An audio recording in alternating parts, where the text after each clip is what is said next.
Welcome to the Dying Breed podcast, where we're going to discuss jobs, lifestyles, and morals that are going out of date. Today, I've got with me Jim Pelissier. Jim is a deputy for one of our local counties. He's also a SWAT team sniper, and he's been in law enforcement for around 24 years. 24 years this year. And so we're going to get started with the podcast right off the bat. So Jim, tell us a little bit about what it was like starting out, what it's like now. Well, I guess to start with, it was go, and put bad guys in jail all the time. And the cops were the good guys, and we were never, Right. We were never had anybody after us. But now it seems like the criminals have the legislators on their hands, I think. They seem to have more rights these days than they used to. Some of the things we used to do, specifically like search and seizure arrest, you'd pull a car over, arrest a guy, you could search the whole car, find all of his drugs. These days, you have to stop and do search warrants, and the courts put all that on us. And I think that honestly, we arrest less druggies, less bad guys these days because of that. Well, what was it? Because I live in Idaho, you're in Washington. What the new law that came out, basically all I have to do is just drive. I mean, safely, but right. You can't, unless I'm a violent felon or something else, you can't. There's some certain stipulations behind pursuing people now. It used to be if you ran, we chased you until you crashed or we caught you or you gave up. I mean, that was a common saying, chase until they crash. Which a lot of them seem to do very efficiently. Right. I mean, what every video of cops, like every cop chase scene, it usually ends. Yeah. I've always wondered the spike strips. Have you ever gotten to use spike strips? I trained with them, but I haven't ever used them in real life. I always wanted to do that, like just right across the road, but obviously you can't do it with. It's pretty interesting when they go out. Well, because I see a lot of guys, like I watch, cop videos. Who doesn't? And they throw out the spikes, and 9 times out of 10, it seems like they miss. They don't get the car. They're about 9 feet expanded. So you got about 9 feet to try to get right an 8-foot wide car. Right. If you're lucky, you can get one side. A lot of the times we try now to deploy 2 sets, one from each side of the road, so that we have twice the chance of some flat tires, so. Well, and I think you and I have discussed. So I shoe horses for Jim's wife, and Jim too. But I think you kind of got roped into it a little bit. She had the horses, and a little bit. You didn't have horses prior to this? I didn't have horses, but I grew up on a cattle ranch. My dad and my grandpa both worked for a cattle ranch, and I grew up right a ranch. So well, and then I spent 15 years without horses and ranch stuff, and then I met her, and now I'm back in. Yeah. This is the story of how not to have money. You just right. you just marry a horse girl. Right. You never see them. They're at the barn and they're doing their thing with their horses. But so like with that now, because you also do the mounted posse as well. Yep. And you do some search and rescue with them. Yeah, we're just getting in and going. So I'm the captain of the posse. And so we help the sheriff's office out with different tasks, searching for, search and rescue stuff, or searching for evidence, or in a couple cases we had a couple big fires go through the area, mm-hmm. and we go take our trailers and go rescue horses and cows and goats or whatever. That's it's amazing because it's kind of interesting because we look at the differences between, a lot of people when they see cop videos, very rarely are they out here. We don't see very many chases or as much traffic maybe as like a city cop or whatever. But it's kind of amazing because this area, like everybody's pretty friendly. Like there was a time I thought this was hilarious. We were shoeing horses and I was with you and we're like, let's go get lunch. We get into lunch and we get in there and we're We're getting our lunch, and some guy's talking to you, and you're just having a good conversation. How's the family? Whatever. And we get outside, and you go, I arrested that guy. Right. And then, come, 2 years after you arrest him, he comes back like, thank you, turned my life around. I needed a check. Right. Right. I don't think you see that near as much in the city. They don't know, everyone. Right. I know 99% of the people in the area where I live, at least. And most of them are, I know of them if they live in our county. And law enforcement in the county differs from law enforcement in the city in that I don't have as much or any backup sometimes. Right. Sometimes my closest backup, or most of the time, my closest backup is 20 minutes away, up to an hour and a half, depending on where they're at in the county. I mean, we have 2,200 square miles to cover, and there's usually 2 deputies and a sergeant on. That's it. That's all you got. Yeah. Well, and it's all about how you treat people and how you talk to them. Right, and I think that's something we've lost. You look at law enforcement.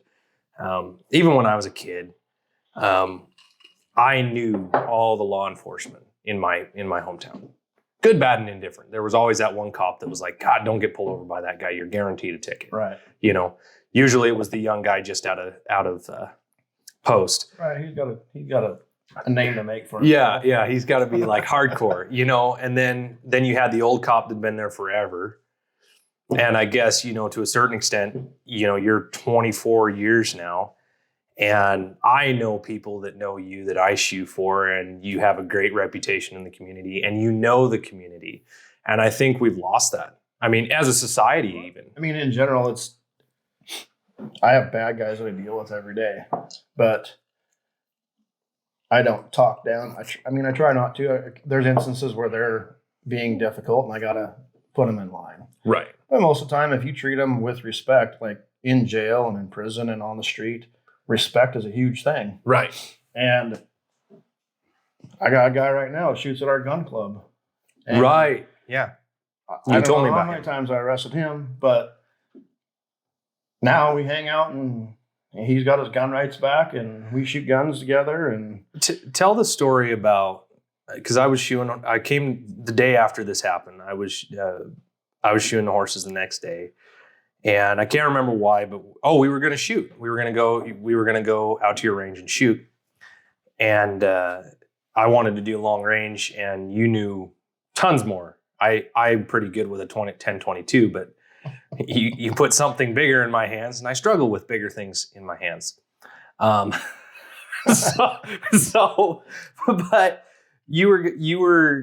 you had a gentleman, I believe it was some kind of schizophrenic that was down the road, and you were in Moscow. Do you remember this? And you had to come clear from Moscow. Yep. And kind of walk through, because I think that's a perfect example of knowing your community and not knowing your community.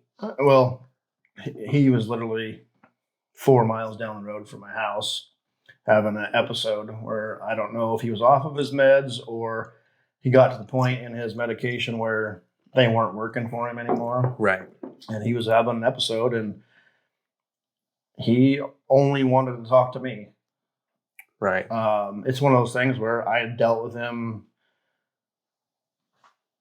a couple times during his episodes, but I'd seen him, 20 times when he wasn't having episodes, and bullshitted with him. And, in a couple occasions that we were at weddings or, some kind of function where I had some, had a couple beers with him and talked to him. And there was enough of a rapport there that I was the only one he was coming out of that house for without fighting somebody. And he wasn't a small dude. Right.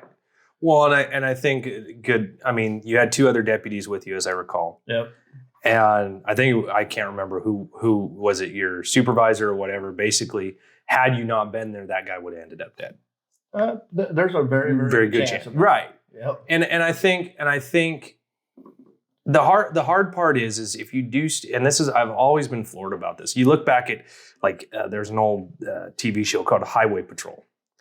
And there's this one episode, these 2 guys are stealing a truck or whatever, and the cops pull them over, and the 2 guys jump out of the truck and they take off running. One of the cops and this is based on true stories. The cop walks to the berm, drops his hand, and pulls the trigger. And that was acceptable back then. I mean, when I was a kid, my dad told me if you run from the cops, you got shot. Right. And it wasn't like cops are bad. Dad was like, you're stupid. Right. If you run from the cops, it's not the cops' fault that you get shot. It's your fault for running. And so now we have this, I'm like, it's such a foreign idea to me because that was the way I was raised. If a cop tells me to get out of the car, put my hands on my head, and because of the way I was raised, I get out of the car, I put my hands on my head, and I do what I'm told. And I have a lot more just inherent respect because of the way I was raised. Right. Not everyone's raised that way, but I see that being a bigger and bigger and bigger. There's not as many people, less and less people have any respect. It's a couple hundred times worse. Especially over the last... Oh, yeah. The last 10 years, the amount of respect that young people have for law enforcement is just, it's not there. Their parents aren't teaching it to them or something, but having a college town in our county. Right. I mean, you drive through town to go get a meal or something, and you got college kids yelling, the police, and like, I didn't do nothing. Right. Like, I just drove by. I'm going to get some dinner. Or if I'd have done that when I was a kid, my dad would have smacked the shit out of me. Right. And I would have expected any cop to smack the shit. To smack the shit out of me too. Like, what did you just say to me? Well, and I think, like I said, we call this the dying breed because I think morals, character, things that used to be, parenting, just flat parenting. How many times do you get called to parent somebody's kid? Sometimes multiple times a week. Because they don't think they can spank them. They don't think they can discipline them, or the kids think that if they get spanked or they get disciplined, that they can call CPS and get their parents in trouble, or call the cops and get their parents in trouble. And that probably doesn't go over too well with you. No, it doesn't. They usually get, if you're my kid, you could have got your ass smacked or your mouth or whatever. But your parents are in charge until you're 18. Deal with it. Well, and the hard part is that and I don't think they've learned this. When I was a kid, I learned that someone that's bigger than you usually kicks the shit out of you. And I'm not saying in an abusive way, but you didn't start a fight with kids that were bigger than you. You didn't start a fight with your dad, because Dad and I would wrestle. You don't play. We're playing. Right. But I would get pinned, and I realized Dad wasn't even trying. Right. So now all of a sudden I've got it in the back of my head, even from a little tyke, that, if I piss that dude off, you better bring breakfast. Yeah. Yeah, because it's on. Well, I've watched, we've had a few instances where horses were acting up. I forget, was it Outlaw? Was that one, the one that was Twister. Yep. You had a little buckskin. And I remember you going, and I was like, shit, you move awful fast. I was like, I don't even move that fast. I can't get across the ground that quick. I was a sprinter in high school. I'm just a large sprinter. What's they give you shit in the SWAT team about it, but farm boy, because you're the farm guy. Yeah, farm boy strength. Yeah, you don't go out, you don't lift weights, you're not in the gym every day. But what was it? You were dragging a guy out of a building. Two of them. Yeah. By each hand.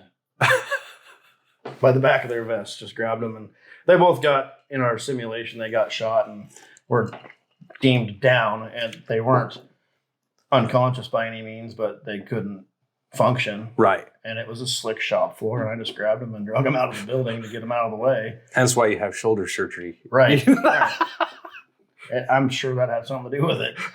I mean, they weren't tiny dudes. How far did you drag him? Huh? How far did you drag him? Oh, probably 50 yards to get them out of the shop. I don't think I could do that. It is a slick floor, but it's so funny because we talked a little bit about this before the podcast, the differences between city and county cops. And I don't think, for everyone out there, from my end, not that I would mess with either one, but I would mess with a city cop before I messed with a county boy. Namely, you guys don't have backup and you usually handle it. I know if I started shit with you, you would handle it. Right. But 90% of the time, I'm not waiting for backup to finish my job. Right. I'm just going to get busy. Do you think, I've watched some stuff on this, do you think, especially looking at, like I see some law enforcement, and I don't want to pick on a particular gender, if we will, but smaller officers, when they get, or maybe not as well trained officers, when they get in a tight spot, like pulling somebody over, they get in a wrestling match with that someone, they're not as maybe trained as they should be in grappling or whatever, and they go to their sidearm. And I'm not saying they shouldn't. I'm just saying you seem, at least a little bit I've talked to you're pretty confident when you walk up to a car that you can handle it without your sidearm. It would take a lot, I think, just watching you to get you to go there. Typically, it's you better. I mean, if you're going to come at me with a knife or come out with a gun, then you're going to get met with a gun. Right. Other than that, what was it's going to be talking and right. You learn as a county deputy. I think that not having backup and not having those resources, I think we learn to communicate a little bit better. Try to talk people into what we want. Right. And then the last resort is hold on to your pants. What was that simulator a few years that you did? Was it a gal that came out in the simulator? They have a gal that comes at you with a baseball bat. Right. And you didn't shoot that particular gal. Right. Because you were like, I'll take the baseball bat away from her. Right. And the instructor was like, no, that's a deadly weapon. It is. In the right hands, it's a deadly weapon. But I have the confidence to, unless it's, Ronda Rousey coming at me with a baseball bat, I'm probably going to try to take it from her before you do anything else. Well, and I think there's a big proponent for, we've talked about it. You shoot constantly. So for those of you that don't know, he has a 1,000-yard rifle range. You shoot all the time. You shoot all kinds of different weapons. Your muzzle loader, what are you shooting? A 6.5? I have a 6.5 and a 300 Win Mag that I shoot on a regular basis. I do shoot my wife's 260 a little bit, but how do you like the 260? It's a pretty good round. It's right now. It's it's hard to find factory ammo, but I load, so it doesn't burn me too bad. Because we were also talking about this and have talked about it in the past. You're comfortable shooting at over 1,000 yards. I shot that far with my 308 on a consistent basis and accurately in competition, as I recall. And so, not to throw city SWAT under the table, but they're shooting what? Typically they're shooting at 308s, and most of the city ranges are 100 yards max, and their goal in a city environment is obviously to be within 100 yards. The closer you are, the easier it is. And I can tell you because we're a joint SWAT team, county, city, and the university. They're all combined. And so we're in the city quite a bit, and every time I've been in the city, 70 yards, 75 yards, maybe the farthest I've ever been camped out, where I've been out 500-600 yards on houses in the county. Right. Well, so one of my clients was a SWAT team sniper for Clearwater County up the road. And I think they're one of the largest counties in Idaho. But their training, they'd go out on these boats and out in the middle of the reservoir when the wind was blowing and the waves are bad, and they'd set gongs out on the docks that are floating and try to hit them from the boat as the boat's moving. We train that every year because we got 90 miles of Snake River that we cover. Oh, okay. So perfect. Just in training alone, you guys are doing more, and you're doing more privately. You shoot way more than the average cop. I would say just for training on a typical year, I shoot probably 100 rounds a month just through my sniper rifle. That doesn't include my AR or my pistol or anything else. Right. And then plus you're significantly more on my own time. But you're hunting. Right. So and you're shooting moving. Coyotes are You've had a pretty good year so far. I got 5 in 3 days last week. So, and you're shooting left and right-handed. Most of the time. Right now, I'm just shooting righty, but yeah, I'll shoot both hands. There's a significant advantage in a lot of situations to shooting with both hands, both eyes. Right. The biggest thing that got me into that was I teach. Right. So I teach righties and I teach lefties, and then I got the right-handed people that are left-eye dominant that want to shoot a rifle. Well, that doesn't work. Trying to crank your head over the stock. So those guys, I mean, my oldest son's one of them, right-hand dominant, but left-eye dominant. So from the get-go, we figured that out, and he shot all of his rifles and shotguns left-handed. He shoots a pistol right-handed. But it works. With a handgun, it's just a matter of where you hold your handgun. Right. Line it up in front of your left eye. Right. Which is easy. And I have lots of deputies, not lots, but probably a third of our deputies and reserve deputies are left-eye dominant and right-handed. So they shoot their M4s and their shotguns with their left hand, and their pistols, most of them are right-handed and shoot right-handed pistol. So you're the armorer as well. So you're in charge of a lot of the training. I know, because we talked a little bit, you've pushed up the training. You do more training with your guys than previously. What's the average? What's the average department do as far as training goes?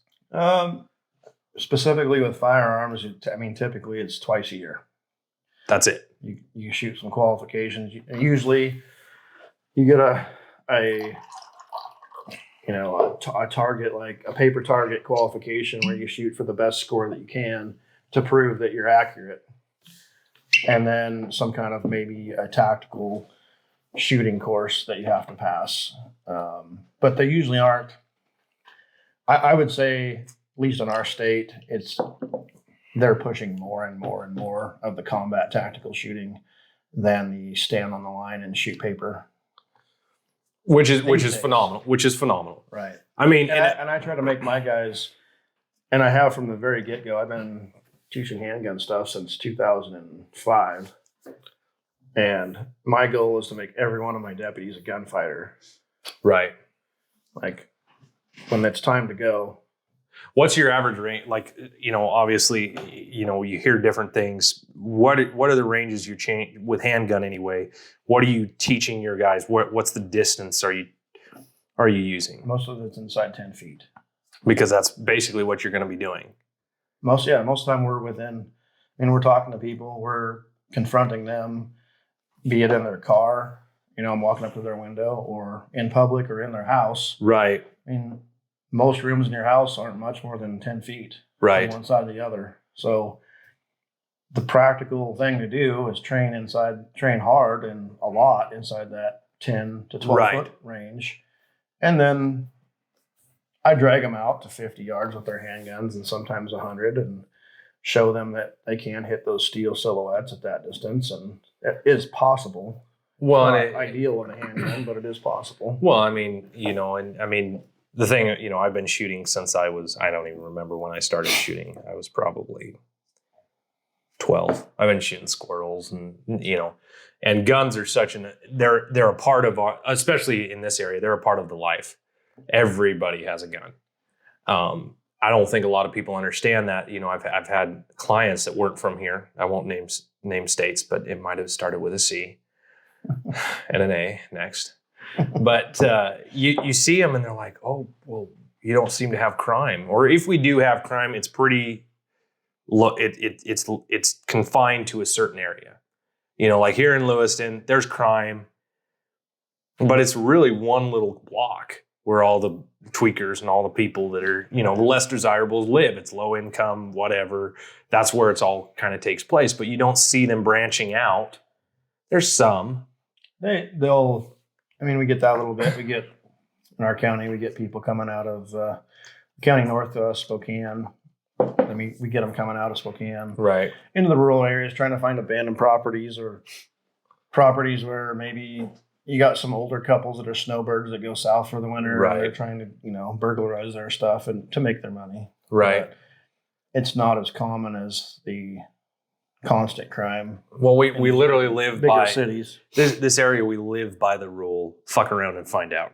Fuck yeah. Because I mean, and I love when people ask like, or comment, well, your stuff isn't worth someone's life. Well, he obviously thought so. I mean, he broke into my house. He took the risk. My old man used to say, never buy chips in a game you can't afford. Right. You know, and I think and that's why you don't see the crime in this area that you do in other places. I think that even the criminals from the city understand that they're taking more of a risk when they go out in the rural areas. What's the story? You told it to me a few years back. It was one of your reserve deputies, and they had a cattle rustling problem, which people don't even realize that cattle rustling is actually a huge deal. And it was Russians, I believe. It was. Yeah, so he's got a cattle ranch. It's not in our county, but, well, part of it's in our county, but he's got a cattle ranch, and I don't know, they run about 800 head of cattle, and they frequently catch. I don't know that for sure that the Russians were there trying to rustle cattle, but I think the Russian mafia does some pretty shady shit out in that area, and he's had many encounters with some Russians out there. What was the one, the encounter that I recall you telling me about was when they had like 6 of them lined up, and there's all these cowboys with handguns. Yep. I'm pretty sure there was six of these guys were doing some kind of shady shit in a haystack next to all these cows and calves. So, they are there cattle rustling, but you don't know. So he makes a few phone calls, and pretty soon there were 6 cowboys there with handguns and probably a couple 30-30s. Yellowstone style. Dealing with their own problems. Well, and I will say, because this particular guy, he's a reserve deputy for us. He called the cops, but in that county that they were in, they told him on the phone they're an hour away. Right. And he ain't waiting that long. No, and I think it's crazy. I've been around it a little bit, but I've been in a situation where I had a guy come at me, and I get a lot of comments on some of my videos because it doesn't show up very often, but I do have a handgun with me all the time, on me. And some people even make fun of me for it. They're like, oh, what are you scared of? Well, nothing, actually. Right. Now. Right. But I've been in a situation where I had a guy come at me. No cell service. I'm in the middle of nowhere. It's only him and his wife. I knew he had a rifle. You're kind of fucked at that point. Right. Like, there is no good option. We don't come out of this a good way. So I talked like a Dutch uncle. Right. And that was just one instance. I had this happen to me a couple of months ago. I had a guy come at me with a shotgun. I was looking for a friend's dog. And I'm standing on this little hill, like it kind of went down like this. Well, they, on their security cam, they saw the dog go on this guy's property. So they figured that maybe the dog was over there, and this guy was known. He might even shoot their dog. That's the kind of guy he is. So I'm kind of like looking over the hillside like this, trying to see if there's a dog down there, maybe dead, And he ends up like just losing it, comes at me with a shotgun. And I'm like, number one, I'm not on my property. I'm on somebody else's property looking for their dog. He's on his property, and he's too dumb. Like, it's not worth us having a confrontation about, but he's dumb. And secondly, I don't like facing a shotgun at under 20 feet. No. Not with you that's do not. Bad day. Even if you're wearing body armor, that's a bad day. Even if I don't think people understand like how bad facing a shotgun is, because they don't even have to be a good shot. I've seen people killed with shotguns with birdshot. Birdshot's nasty. I've seen a lot of tests of different double-aught buck and slugs, what they do to body armor, and even big heavy plates. You don't want to be behind it. No. So, with plates, you're running mostly Kevlar. And then do you run steel plates on some scenarios, or do you run mostly Kevlar? We have some kind of hybrid plates that are Kevlar and steel lined. So I don't know, they're about an inch thick. Some of them are like steel or ceramic, and then Kevlar layers. How do those hold up against multiple rounds? I know steel plate holds up better if you're going to take multiple rounds. Yeah. So the goal is not to take. I mean, the newer ones are lighter and better design. The technology is better. They take more rounds than the old ones. The multiple hit ones, when I started, if you got 3 hits on one and it wasn't completely just crumbling and falling apart, that was a good day. But now I've seen some of the plates take, 10, 12, 15 rounds of .6 or 6.5 or 308, and they stop it. I don't think people understand either. Body armor, not all body armor is created equal. There's levels.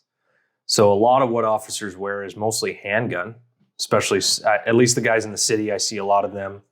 There's a misconception that it will stop a high caliber rifle. No, even in the county, like our day-to-day patrol vests are rated for handguns. Most of us spend the money to buy a small trauma plate that'll stop the smaller rifle rounds. But again, it's only sitting right. It's just a 10 by 8 or something like that plate. It's not the big 12 or 14-inch plates that I would wear into a SWAT scenario. Right. So so average day, you're going out, on patrol, and then you're not going out on patrol. So you're going to town with the wife. What's your code? What do you carry? What do you take with you? Most days I'm carrying a Glock 27 just because it's a little more concealable. 40 cal. 40 cal. Yep. I carry a 45 and 1911 at work, which is my baby. It's a beautiful weapon. But I grew up my infant days of being a cop. I had a Glock 22 40 caliber, right, and a Glock 27, right. They're indestructible, right. You can throw them in the mud, shoot them. Well, that's the reason I carry it every day. My Kimber that I carry at work is a little more finicky about the weather and making sure that she's nice and clean and bathed well and everything else. But speak nicely to her, right? Yeah, and you run a red dot on your Kimber do you I don't have them on my everyday carry guns. Okay. Yet. So I struggle because I'm in between, right? I love a red dot. I'm more accurate with a red dot. Target acquisition's faster. But I have my hates, right? I got to remember to put batteries in the damn thing. And it usually runs out of batteries about the time I'm going to work. Right. And then I can't find any in the house, even though I bought 5 packages of the damn things. Secondly, with what I do, I'm under a horse, I'm bent over. I get dust in the red dot. So my Glock 27, I just recently cleaned it after probably 4 years of just carrying it every day. It's got hay, barn dust, lint. Who knows? I mean, it had everything in it. Right. But I took it out and fired it, and it shot just fine. I haven't been sold on the red dots for EDC yet because even in the civilian world, most shootings happen within 10 feet. Right. And you're not going to most of the time I'm not even using sights. You're just pulling up and pulling the trigger. Right. I think it is interesting because I did cowboy fast draw and I did cowboy mounted shooting. That's all instinctive shooting. I think my competition guns that I had for years, oddly enough, the front sights fell off on both of the Rugers that I had. The only complaint I have against Ruger was the front sights fell off. But I was putting thousands and thousands of hours of dry fire practice through them. I had over 6,000 rounds through each gun. I mean, I shot to this day, I can pick up a 6 gun and be more comfortable with it, shoot it better than almost any other handgun out there. But it was literally point and shoot. When you're riding your horse at a dead run, you're not aiming, you're just pointing your finger basically and pulling the trigger when it crosses the target. Right. And so that's one reason I haven't really gone. I mean, I can make 43-yard shots with iron sights with a handgun.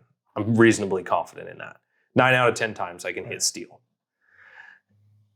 And the only reason 43, people are like, wow, why 43 yards? Well, that's how far my target sat from the back porch, and I would walk out the back porch and shoot.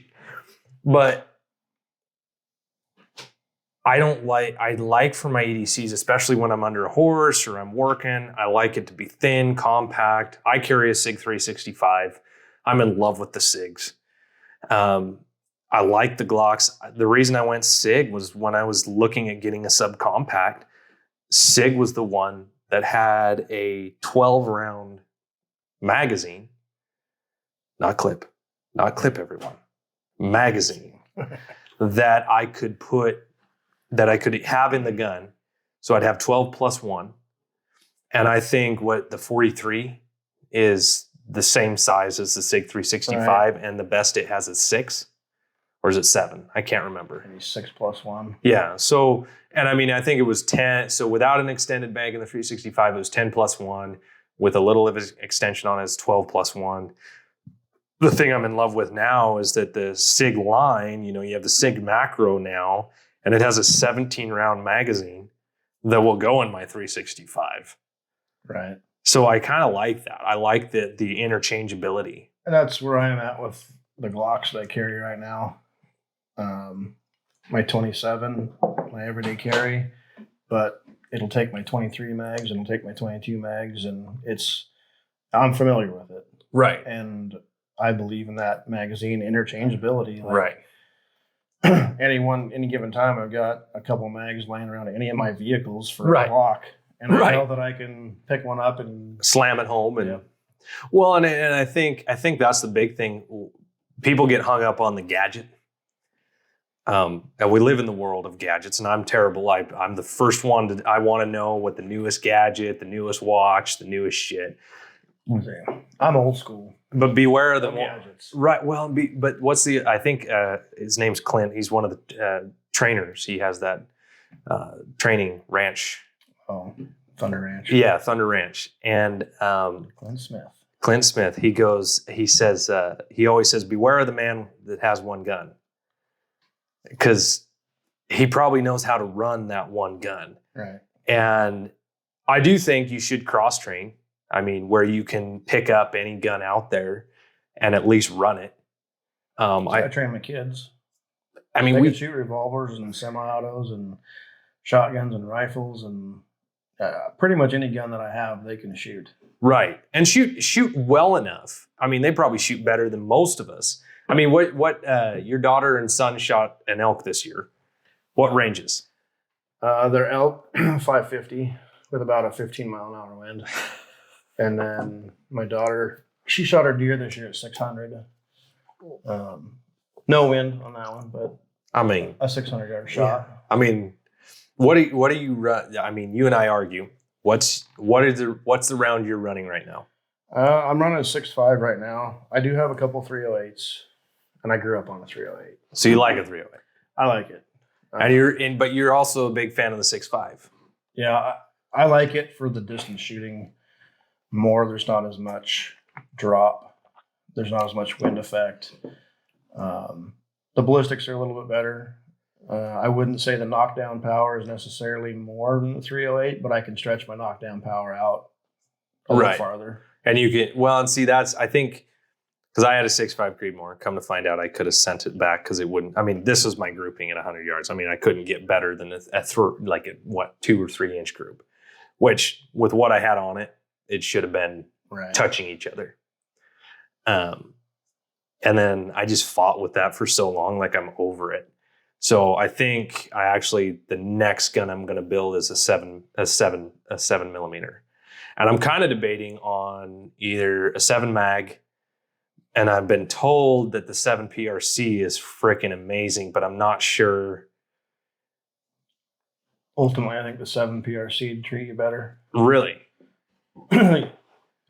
the availability of brass and the cost of brass over the 7 mag. The 7 mag's old, and yeah, I'm old school, but I'd probably pick a PRC over a mag. What's the velocity difference between the two, or is there any? There's not. Depends on which round you're shooting, and there's not much. You're gonna run into. I mean, you could work up a load that was exactly the same for both. It depends on how the gun shoots and what bullet it likes and what powder charge you're running, and you could have them both running exact same velocity with the same bullets and have different, setups. I don't think people understand that. Like when I say 7mm, or when I say 30 cal, like 30-30 is 30 cal, 300 blackouts 30 cal. What's another 30 cal? 30-06 is 30 cal. 308. 308. They're all 30 cal. It's just the casing and the powder and the weight of the bullet in a lot of cases. I think the 308s are running like 175 grain, kind of average, 165, 175. Yeah, usually like for our stuff. So for the first 15 years of my sniper, maybe 16 or 17 years of my sniper career, I had a 308. When I met you, that's all you shot. And I could shoot it out to 1200. It was a little more challenging with the wind than the 6.5 is today, but you could run it out there. Well, in 6.5, and the one thing I will say that I really liked about my 6.5, and maybe I'll go back and get a 6.5 again when I think my frustration, I've had multiple rifles to the point that I'm not confident like I once was. I mean, I used to walk out with a 270, a Diamondback Vortex scope, cheapo, walk out and nail deer at 250. And with that setup, we figured 300 yards was a long shot. Yeah, I had a 270 forever. Shot an elk at 350 yards one year, and I thought I was the king of kings. I know. This was before he even had a rangefinder. Like I shot this elk and then I stepped it off. How many times, and I think, and I mean, I remember shooting with my dad. He had a Bushnell. I sprung the money for a diamond. I figured I was going big. I bought a $200 Diamondback Vortex scope, and Dad had this old Bushnell. And I remember I was sitting there with a pair of binoculars on this canyon, and he kept going, should I shoot it? I'm like, the rule is we don't shoot shit in the canyon. And I don't think people go, why wouldn't you shoot shit in the canyon? Because it rolls to the goddamn bottom, and you have to pack that, whatever you shot, all the way out. And I remember walking him in with my binoculars because his scope was so bad that he couldn't find the deer. So like I made him find the tree and then find the bush and then find the deer. And he shot this stupid doe at 250 yards right through the head. And it rolled to the bottom. And I literally watched his face, and he goes, and then like instant buyer's remorse. Right. And he goes, damn, probably shouldn't have done that. I didn't think I'd hit her. It's like, but I mean, guns have changed so much in probably the last 10 years. Ever since the match shooting, the long range match shooting took over, every firearms manufacturer has upped their game, even at their base level guns. Right. I mean, used to be you bought what you got what you paid for. Right. And now you can buy a fairly inexpensive rifle, put a decent scope on it, and shoot 500 yards with no problem. And people are just dumbfounded by that. Especially the older guys. They're like, no, you can't. Why'd you buy that Ruger? Why'd you buy that Savage? Right. Watch. Well, and I mean, I think, Ruger, Savage, and Howa all make $1,000 or $1,000 1,000-yard gun, basically. Yep. They make for $1,000 you can get a bull barrel, little bit better trigger, little short action bolt with kind of a tactical looking stock. Right. You can put a $2,000 scope on it. ish. I could put $1,000 scope on it and shoot 1,000 yards. Right. Well, not all of us are that. I need all the help. I could probably put a $300 scope on it and shoot 1,000 yards. Well, I mean, some of us struggle with that. I can hit a barn door if I'm inside the barn with it shut. Tell you what, I could do that. But you put that rifle in my wife's hands, and you better watch out because she'll probably push that out to 1,500. Well, women in general are better shots than men. Especially in the Russians had it. They used women snipers in World War II. Yeah. They figured that out long before the rest of the world did. They have better fine motor skills, which between the two of you, and obviously folks on the podcast won't know this, but between the two of you, I'm more scared of your wife than I am of you. Oh yeah. I mean, she's pretty savage. How many coyotes is she up to? She's down this year. So last year she had 20. And that was pretty much just going back and forth to work. No special trips or anything like that.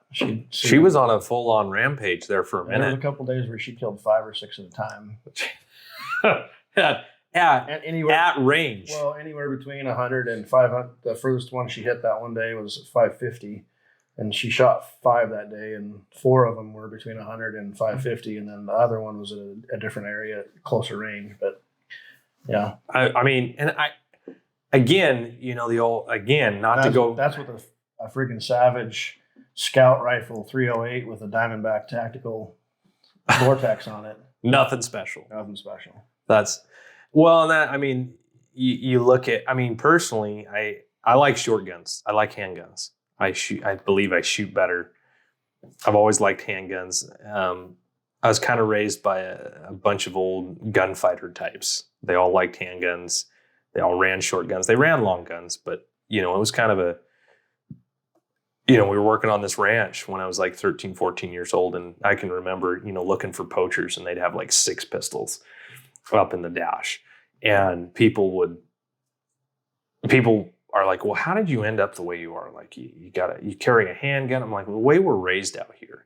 I mean, you're born and raised in this area. You came up with kind of the same mentality. We go out, we hunt, we fish, and we deal with our own shit. We don't go out, we don't call somebody because somebody called us a mean name. Right. It's just such a different world. My feelings don't get hurt too easily. No, when did sticks and stones break my bones, but hateful words? When did that stop being relevant?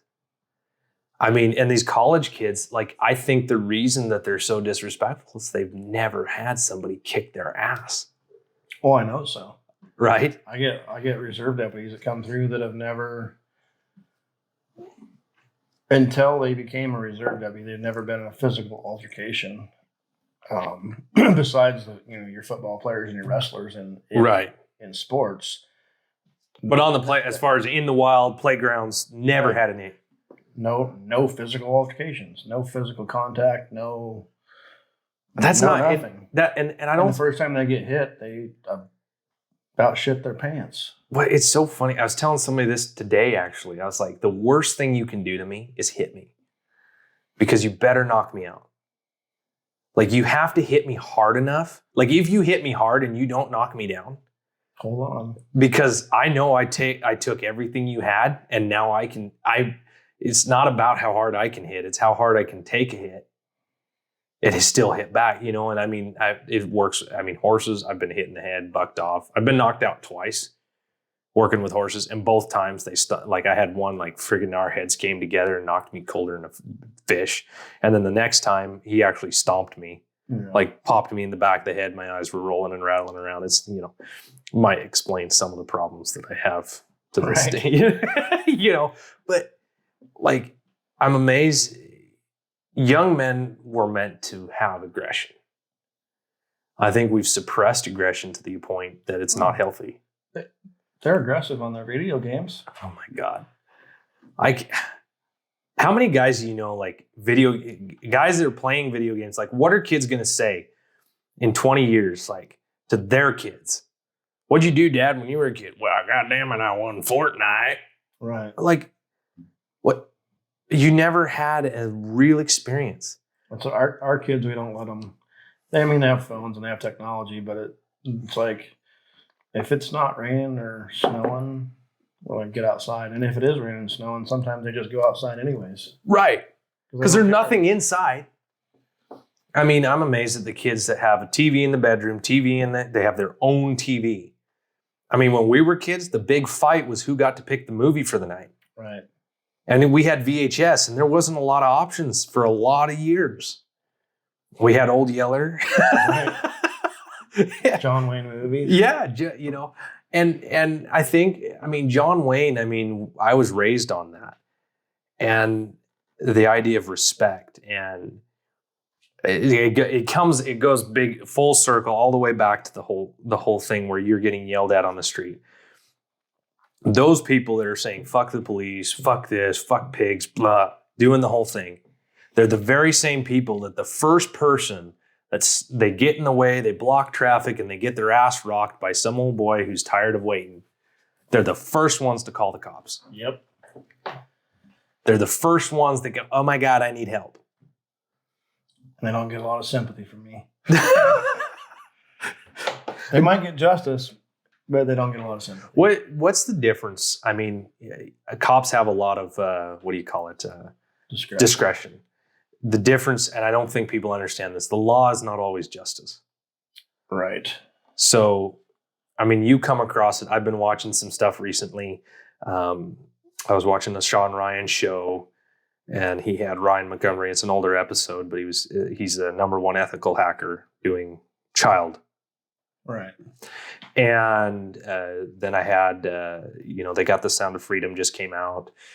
I watched another one recently called True Detectives. It's got Matthew McConaughey, another, about child trafficking.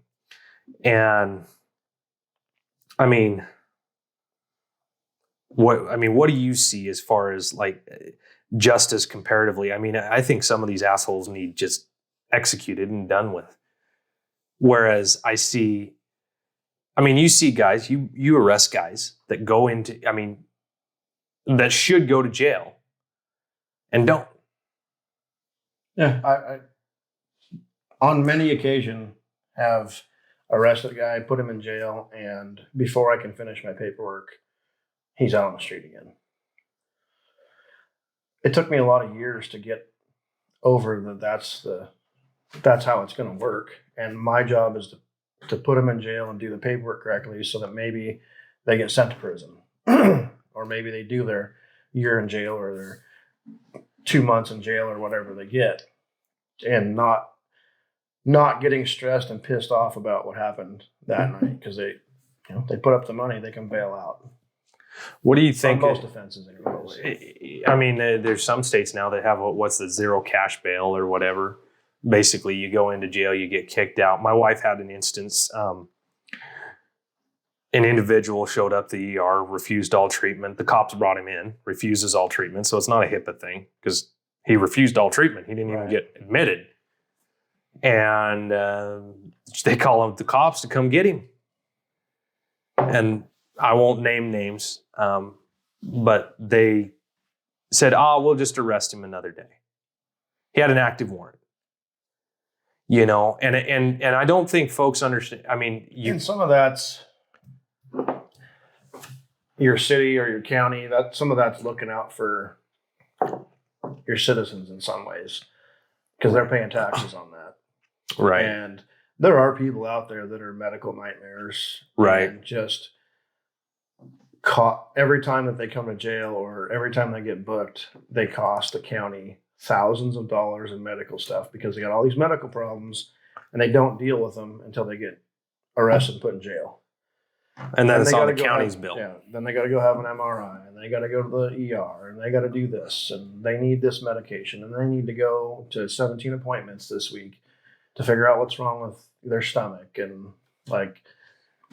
so a lot of that is so it's real. Like there's people that we let have their warrant for a while or let them go someplace else because if we put them in jail, they're going to be a medical nightmare or they're just a nightmare in general to deal with.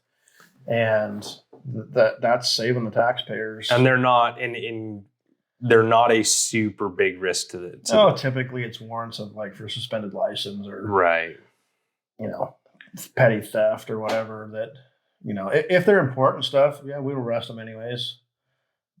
Deal with the medical nightmares, and we've done it. I've transported medical transports go to the west side for specialty services and. Right. Well, how much? I mean, you see. I think one of the things that's changed with law enforcement, especially, I would say, county would be the exception to the rule, because you guys are so close to the citizens. There's not a lot of cops in the county, right? And everybody in these areas, we don't have a high density population, so like we all know who the drug dealers are. I mean, I know who the drug houses are in the area. I know where they are. I know who they are. Because people think that in a big area that doesn't have a lot of people, this was a mistake they made with the Old West. One of the things that people don't understand about, if you read journals and stuff about the Old West, they talk about the fact that if you were a bad person, a bad man, raped women, whatever, you didn't last long because there weren't many people and they all talked.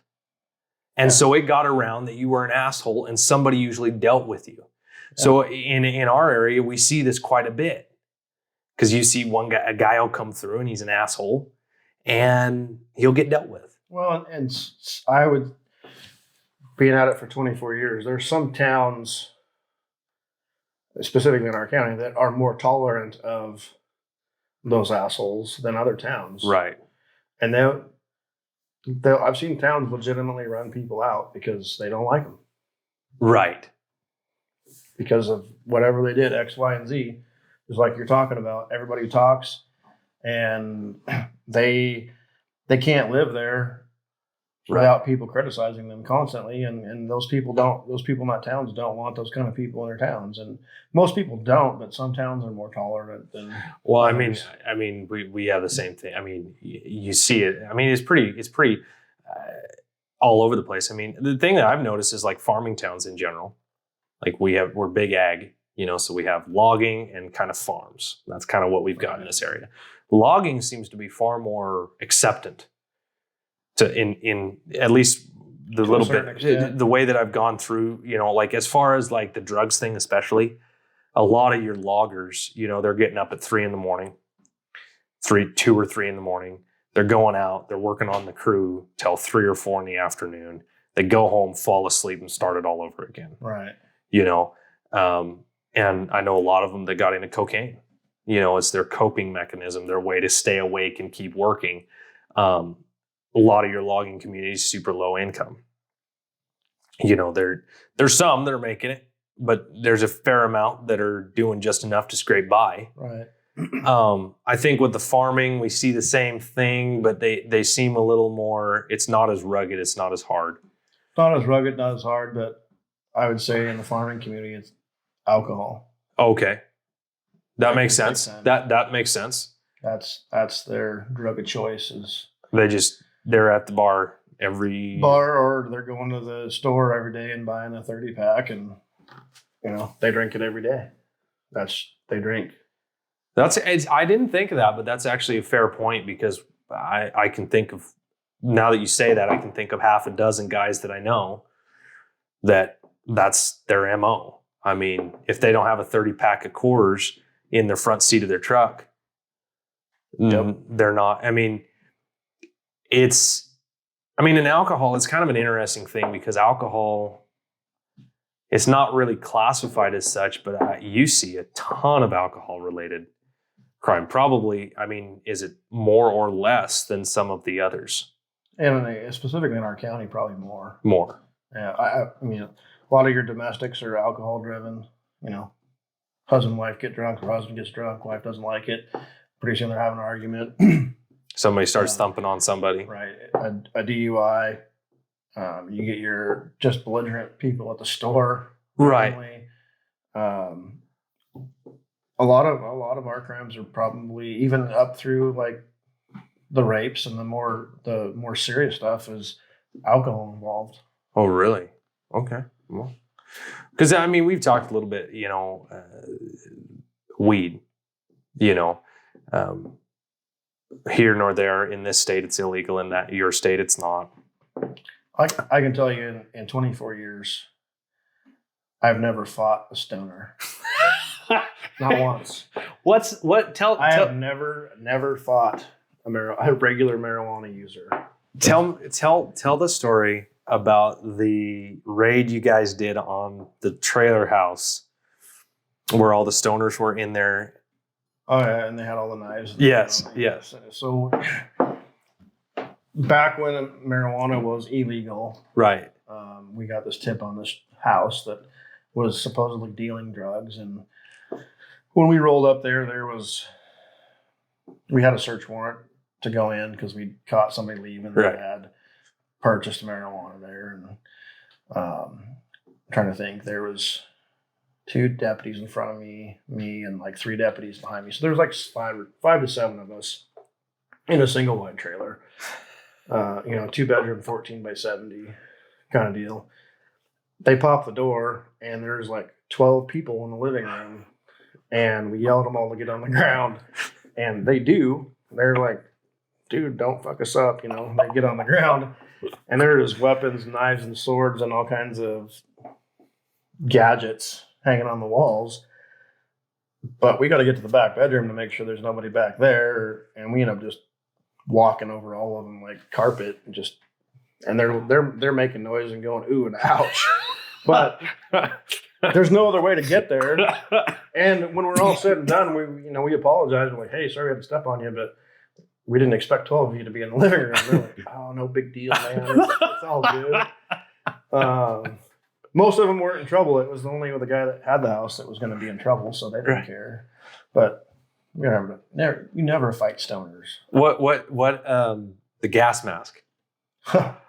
Yeah, in the back room there was 2 guys. One had a gas mask on, and they had a big ball of marijuana down here, and his mask was completely smoked over. You couldn't see his face until we ripped it off, and the smoke came rolling out. He's like, oh shit, the cops. But, and he's like, and again, he didn't resist. He just was like, I'll put my hands behind my back. Well, I think because I was raised pretty religious, and my dad was against marijuana. So was my mom. And over the years, I've kind of come around to the other side, which is it's not my gig, not my deal. I don't care one way or another anymore. I'm like, legalize it. Let's stop having the conversation. Let's move on. Let's go to something else. There's way more issues. Like, I care more about my First Amendment and my Second Amendment rights than I ever did about whether somebody can get pot or weed or something else, whatever. And the harder drugs tend to come with harsher crimes. Right. But I don't know. They say that marijuana is a gateway drug. I've heard that too, but I don't know if I buy it. I don't know that I do, because I know tons of people that are stoners and have smoked weed forever. Right. That have never touched anything harder. I think drugs, are personality. And I think they should do a study. I'm not the guy to do it, but mentally, because you'll notice some guys will like pick meth, but some guys will do meth and go to heroin.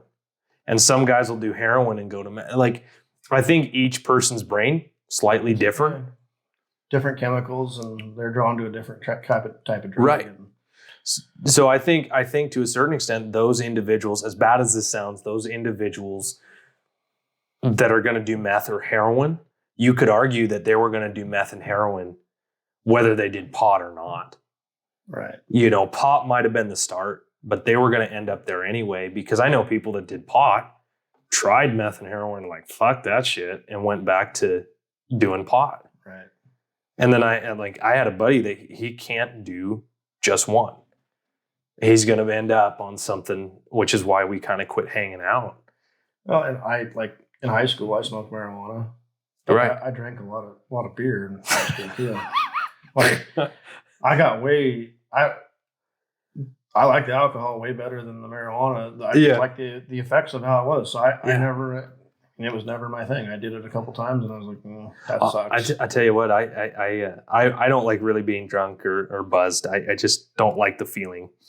My buddy's been giving me these freaking Rogue. They're like Zins. Yeah. Huh.